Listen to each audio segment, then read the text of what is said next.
Bien, bonjour à toutes, bonjour à tous.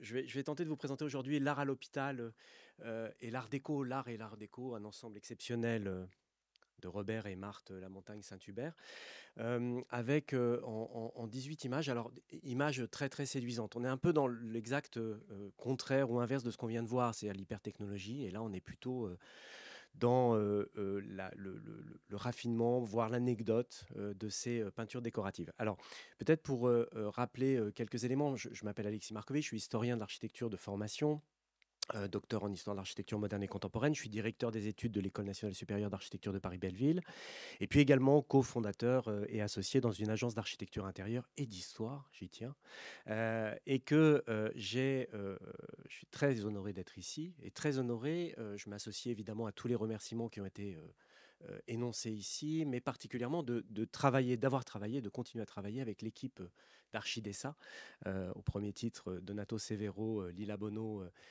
et Florent Paoli, avec qui nous avons été en charge en 2022-2023 d'un rapport qui était consacré à une étude architecturale, patrimoniale, urbanistique et en termes d'art décoratif, de l'AMH, donc de l'American Memorial Hospital de Reims, et qui m'a conduit, à m'intéresser, pour ma part, à la question des décors, qui sont encore en place dans cet hôpital. Alors pourquoi j'évoque cela? Parce que évidemment que, on a un petit peu on s'est séparé aussi les tâches, mais que finalement et au final et le résultat montre que tout ça est totalement inséparable. C'est-à-dire qu'à la fois nous avions une approche complètement pluridisciplinaire, transdisciplinaire, et que cette transdisciplinarité était nécessaire pour aborder le bâtiment, dans son entièreté et dans sa réalité à la fois matérielle et symbolique. Ici, je vous montre quelques images qui ont déjà été, montrées ce matin par Lila ou par Donato, mais simplement pour rappeler que ce bâtiment, achevé, inauguré en 1925, bâtiment hospitalier, Donato l'a dit tout à l'heure, qui est un bâtiment hygiéniste, qui fait preuve d'une innovation ou d'un certain nombre d'innovations en matière de médecine pédiatrique, que l'on peut voir ici sur ces images avec cette enfilade des salles d'isolement ou des salles de soins des enfants qui sont ouvertes les unes sur les autres pour pouvoir les surveiller tous en même temps, ou encore tout le mobilier qui avait été pensé à l'échelle des enfants dans le cadre donc de cette construction post-Première Guerre mondiale. Et puis la façade ici du bâtiment, relativement, j'allais dire solennelle, assez banale dans ses formes, mais qui contient un ensemble décoratif de premier ordre qui a été effectivement réalisé par un peintre, en tout cas il lui est attribué, Robert Lamontagne Saint-Hubert, auquel on s'est intéressé durant cette étude.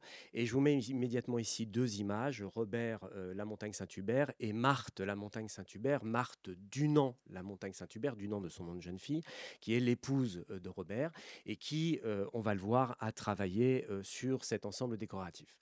Robert Lamontagne Saint-Hubert, il est intéressant parce que c'est un des promoteurs de la renaissance de la fresque dans les années 20. Il est formé à l'école des beaux-arts dans l'atelier Baudouin. Baudouin va être l'auteur d'un traité sur la fresque, la vraie fresque, hein, c'est-à-dire la peinture à fresque. Robert Lamontagne Saint-Hubert est un de ses continuateurs, va reprendre d'ailleurs une série de ses cours, une partie de ses cours.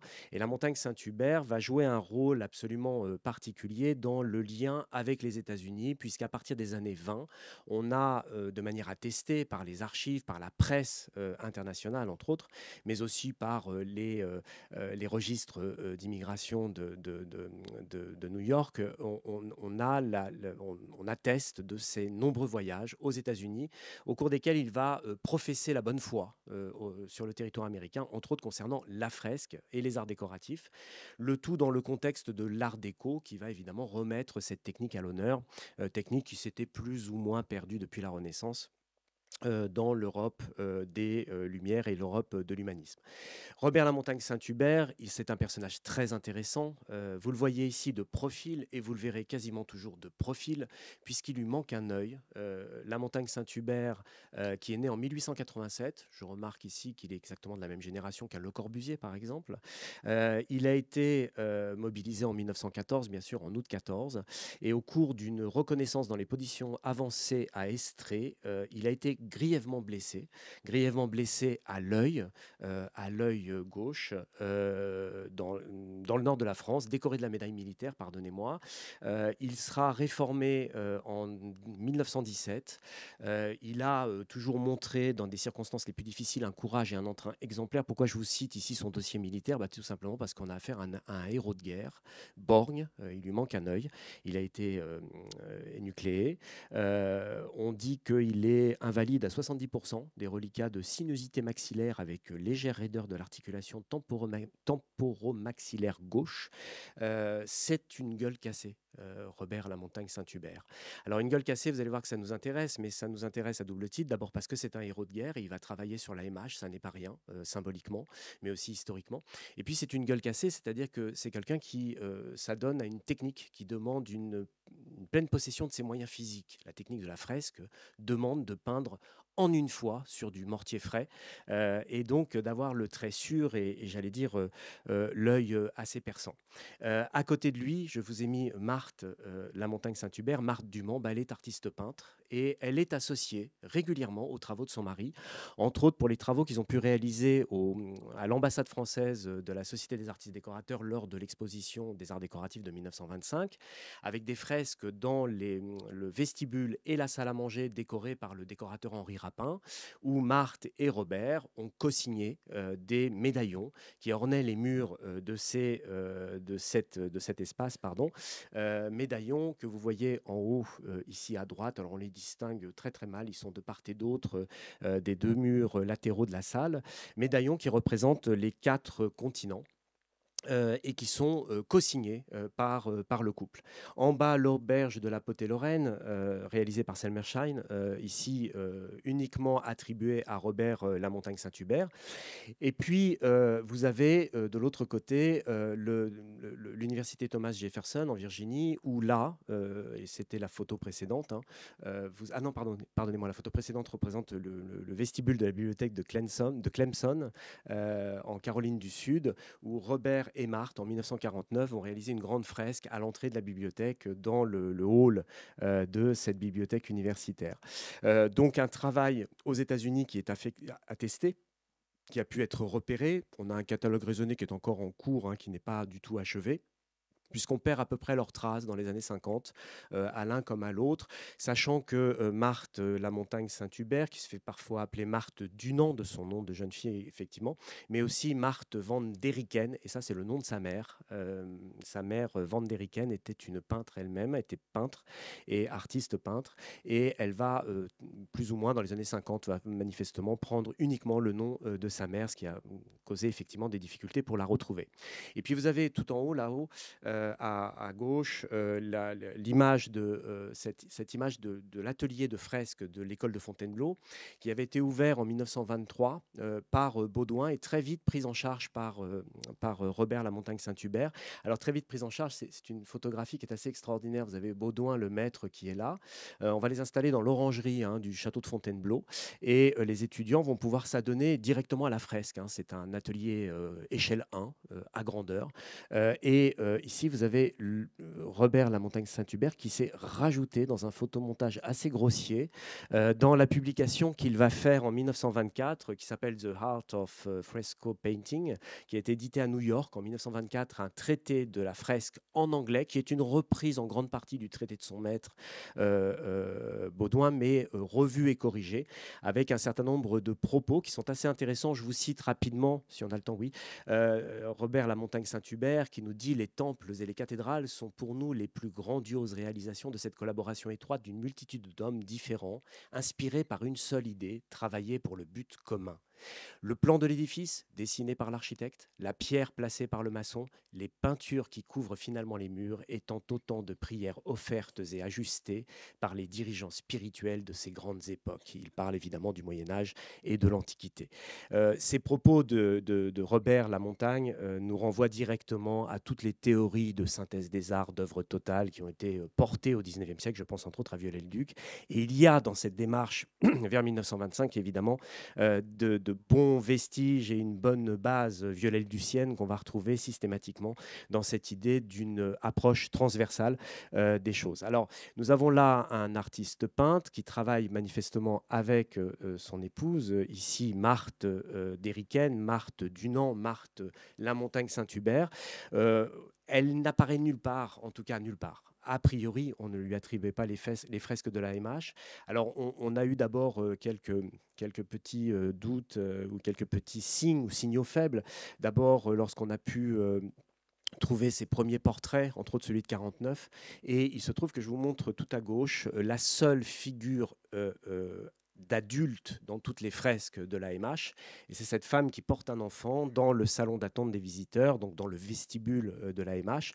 Et effectivement, nous avons retrouvé une publication ici de 1924 du Times. Je vous montre en entier ici. Petite vignette qui nous montre eh bien, tout simplement trois femmes ici. Madame La Montagne Saint-Hubert qui a peint les décorations des murs, Madame Edith Banks et puis le docteur Lefort, c'est-à-dire trois des actrices que décrivait tout à l'heure Lila, de cette histoire de femmes où elles sont omniprésentes pour le bien et la santé des enfants de Reims. Eh bien, Marthe La Montagne Saint-Hubert, alors on imagine, 1925, Robert sort des tranchées, il s'est pris un éclat d'obus, il a été blessé, il a connu les horreurs de la guerre, il est resté suffisamment au front, 2 ans.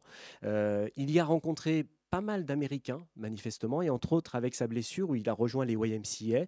Il était ami avec Crête, il se connaissait bien, il loge chez lui lorsqu'il va aux États-Unis. Donc là, il y a tout un réseau qui s'est formé durant la guerre et la fin de la guerre.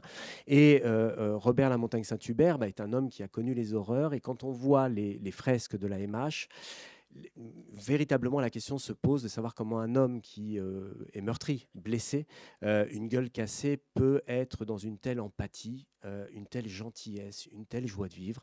Et ce qui nous amène à penser que, évidemment, Marthe a joué un rôle prépondérant, sinon un rôle essentiel. Et son portrait, j'allais dire son autoportrait, dans le vestibule, continue de nous fasciner par rapport à la réalité de toute cette histoire. Alors pour aller rapidement, je vous montre un peu l'emplacement de ces décors, principalement ici, le vestibule d'entrée que nous a montré Lila tout à l'heure, mais qui sur tous les plans s'appelle bien salle d'attente des visiteurs. Et puis ensuite, de part et d'autre de l'escalier, au rez-de-chaussée et au premier étage, vous avez 2 enfilades, salle à manger, salle de jeu, salle à manger, salle de jeu, parfaitement symétriques. Donc il y en a 4 de ces pièces et qui sont toutes décorées d'une série de frises que nous voyons ici, qui se trouvent donc en partie haute de ces salles de jeu et salles à manger. Salles de jeu et salles à manger avec cette très rare photographie qui nous montre ici l'ensemble du mobilier qui avait été dessiné par Robert La Montagne Saint-Hubert. On a trouvé des devis aux archives de Blérancourt, entre autres, et mobilier qui était complètement adapté aux enfants. Donc il y en a un certain nombre à Blérancourt, par exemple, sur ces mobiliers d'enfants, adaptés à la taille des enfants. Mais j'allais dire que c'est tout l'ensemble décoratif qui est évidemment adapté à ces enfants. Alors je vais essayer d'avancer un tout petit peu, voilà, ici, pour vous montrer l'ensemble des fresques. Alors 2 à 2, vous êtes ici en haut, on est au rez-de-chaussée, en bas, on est au premier étage. Excusez-moi, je suis historien, pas architecte. J'aurais dû les mettre dans l'autre sens. Ici, les salles à manger est, la salle à manger est, donc à gauche sur le plan. Ici, la salle de jeu. La salle à manger ouest, ici, avec la salle de jeu en bas. Et puis, la même chose au premier étage, est et ouest, gauche et droite. Il se trouve que l'ensemble de ces fresques, alors, sont assez simples. On est dans une forme de décor, en tout cas, qui est pensé comme un décor dédié aux enfants, un décor sur la joie de vivre, sur l'apaisement, le dépaysement, la gentillesse, effectivement, avec toujours dans les salles à manger des fruits. Alors, vous avez des raisins dans la partie est, ici des pommes dans la partie ouest, des oranges ici, ou encore des régimes de bananes au premier étage, qu'il y a toujours des animaux qui s'occupent d'aller manger ces fruits, des hirondelles dans la première salle à l'est, ici des petits écureuils roux dans la salle de l'ouest, et puis des singes dans la salle du premier étage, pendant que vous avez des perroquets dans la salle du premier étage ouest. Alors, on s'est beaucoup demandé sur l'iconographie, hein, ce que tout ça pouvait représenter. Vous avez ici des sessions de danse et de farandole des enfants dans un décor très versaillais dans la partie est du rez-de-chaussée. Ici, des enfants qui jouent avec des dindons. Pardon, je vais revenir en arrière. Voilà, avec des dindons dans une campagne avec des fermes en arrière-plan à la toiture très basse, très horizontale. Et puis ici, une vue sur une espèce de port ou de rade avec des bateaux au loin et des enfants qui sont en train de libérer des cacatoès à houppes jaunes. Enfin, une série de colombins et de colombines qui se trouvent sur la partie ouest du premier étage et qui jouent à la farandole et à allumer des lampions. On s'est beaucoup posé la question de l'iconographie. Elle est très simple, hein. Dans les salles à manger, on mange et on mange des fruits. Alors ça faisait tout à fait écho à ce que nous racontaient les chirurgiens, hein, en pédiatrie principalement, alimenter les enfants. Alors tous ceux qui ont eu des enfants en bas âge le savent. Effectivement, le fruit, c'est ce qui marche le mieux. Il faut faire manger tout le reste avant. Ça devient même une monnaie d'échange. Mais pour les médecins, c'est aussi effectivement la manière de réalimenter, du moins on parle de cela, de la réalimentation après des problèmes gastro-entérologiques. Pour des enfants, c'est extrêmement complexe. On se souvient, pour avoir visité l'AMH actuelle, qu'il y a des grands panneaux qui expliquent qu'on ne doit pas nourrir les enfants n'importe comment. Les familles, les visiteurs doivent faire très attention. Et puis pour ce qui est des salles de jeu, on court, on saute, on danse. C'est-à-dire qu'on marche, on est mobile, on reprend sa motricité. Et en fait, ces fresques, elles parlent tout simplement de ça. Elles parlent de la guérison après la maladie, après l'opération.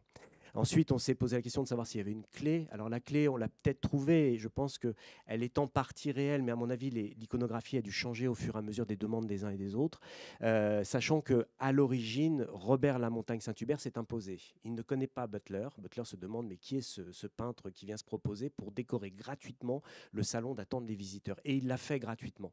Et manifestement, sa peinture a plu puisqu'on lui a confié le reste du décor, entre autres les salles de jeu et les salles à manger. Eh bien, vous avez peut-être ici un écho des décors de l'exposition de 1925, c'est-à-dire les 4 parties du monde. On va faire simple, hein, vous avez des raisins ici, des décors très français à l'est. Vous avez ici des écureuils roux et des pommes, mais les écureuils roux, on va beaucoup les trouver en Amérique du Nord. Ici, des dindons qui sont quand même assez inhabituels chez nous, voilà, avec des grandes fermes à l'américaine derrière. Là, nous avons des cacatoès à houppes jaunes, alors pour avoir fait une sorte de benchmark de l'animal de compagnie qu'on trouve en Australie principalement, donc on est plutôt effectivement à l'est. Et puis là, alors les colombines et les pierrots, pardonnez-moi, les pierrots et colombines, on est vraiment là dans toute une iconographie début de siècle. La BNF en conserve énormément. C'est la Commedia dell'arte, bien sûr, mais c'est aussi la mi-carême et le Mardi Gras. Et ça, on va trouver ça à Saint-Louis encore de manière très très présente. Et donc peut-être que là, il y aurait une évocation directe du continent américain, puisque vous avez, et on le verra, on va le voir tout de suite d'ailleurs, dans les fresques ici de la salle à manger ouest, ouest du premier étage. Vous avez d'abord des enfants à la peau très mate, mais la peau très mate, mais avec les cheveux lisses, très indios en fait, et avec des régimes de bananes, et puis des petits perroquets, des perruches, pardonnez-moi, des perruches souris, manifestement, en tout cas, sauf contre ordre, et qui pourraient peut-être évoquer l'Amérique du Sud. Voilà. Et donc on voit qu'ici on est en train de parler du monde, et alors du monde qui va de plus en plus loin à mesure que l'on monte. Pourquoi ?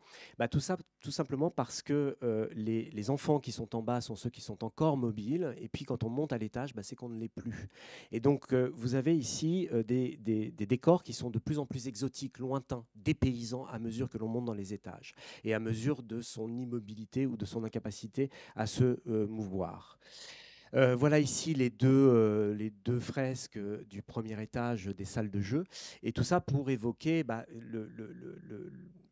le sens, la symbolique qui me semble très forte et très importante. Je vais essayer d'être très rapide, mais cet ensemble de fresques qui tient au mur, et encore une fois, c'est de la fresque, c'est-à-dire c'est de la peinture de maçon, ça tient véritablement de la maçonnerie, c'est intégré à la muralité, nous parle de résilience, du soin, du care, bien entendu. La joie, les jeux, le voyage, le dépaysement, l'exotisme, l'ailleurs, le dehors, la nature. Il n'y a pas une scène d'intérieur, tout est à l'extérieur. Il n'y a pas un adulte sauf dans le vestibule d'entrée. Et donc tout se passe dehors, à l'intérieur, c'est-à-dire des enfants qui sont contraints d'être enfermés, et on leur parle effectivement de cette extériorité. Alors, je vais passer ici pour vous montrer, vous parler peut-être rapidement des sens de circulation, parce que pendant longtemps, on se disait, ce vestibule d'entrée, c'est par là qu'on entre.